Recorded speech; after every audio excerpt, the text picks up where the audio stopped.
Good morning, good morning.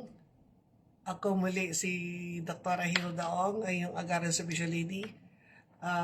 Short life lang muna ako dahil mag-start po ang programang Health and Travel at Serbisyo Publiko exactly 9 a.m. Mag-start po ng 9. Kaya lang, nag-live broadcast lang muna ako para mamaya isi-share ko po pag nag-start na po ang programa. Magla-live pa rin ako dito. Pero, so, dalawang camera ginagamit ko. So, isa, diretso po sa DWBL 1242 radio, and then yung isa, dito naman naka-live ako. Kaya, gumamit po ako ng itong wireless na mic na kahapon nabanggit ko po sa inyo na nakatatlo na po ako. Anong oras na? 8:56. So, ang unang-una ko nabili ay ito. Hindi naman ito. Di ba? Laki ng pouch. DJI. Oh, ito yung unang-una ko. Tapos, yan ang laman. So, ito, nakakabit po sa cellphone. Tapos may dalawang, ito naman isa sa akin, isa sa kung sino magiging guest ko. Yan.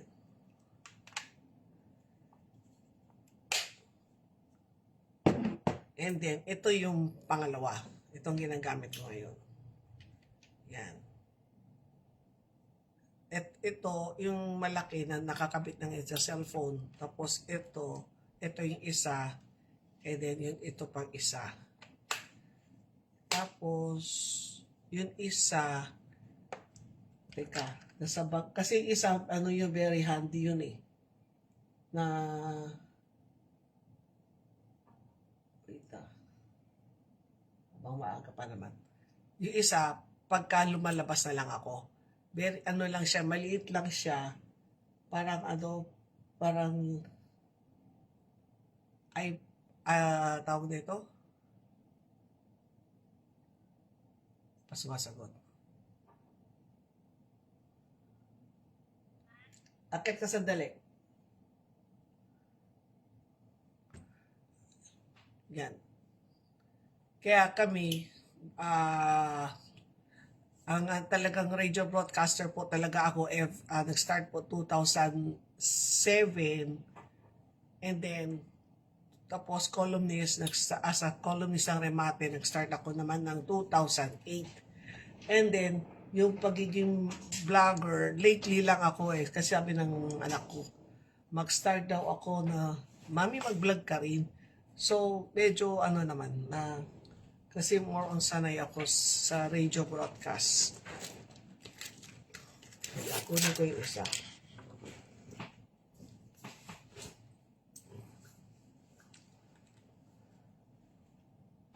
Yung isa ito. Ito yung ang isa. Yan naman to. Ito yung nakakabit sa cellphone. Ito naman yung pinaka-mic ko. Ito, pwede ko lang siya ikabit dito sa necklace ko. Yan. Kailangan talaga gumastos kapag yan ang, kumbaga, para makapag broadcast kami ng malinaw. Katulad ngayon, di ba sabi ko, pag nasa studio, ito malaki ang ginagamit ko. O kaya kung let's say sa labas naman, kapag biglaan, so naka-ready na ito, nasa handbag ko na to. And then, ito naman ay sinusubukan ko. Start na ang radio program. Kaya babalik ako muli. Dito na po, live na po tayo sa DWBL 1242 kHz. Kasi 9 a.m. na, naririnig na po ninyo. Nagla-live na po sa radyo, kaya kailangan naka-ready na po ako. See you again.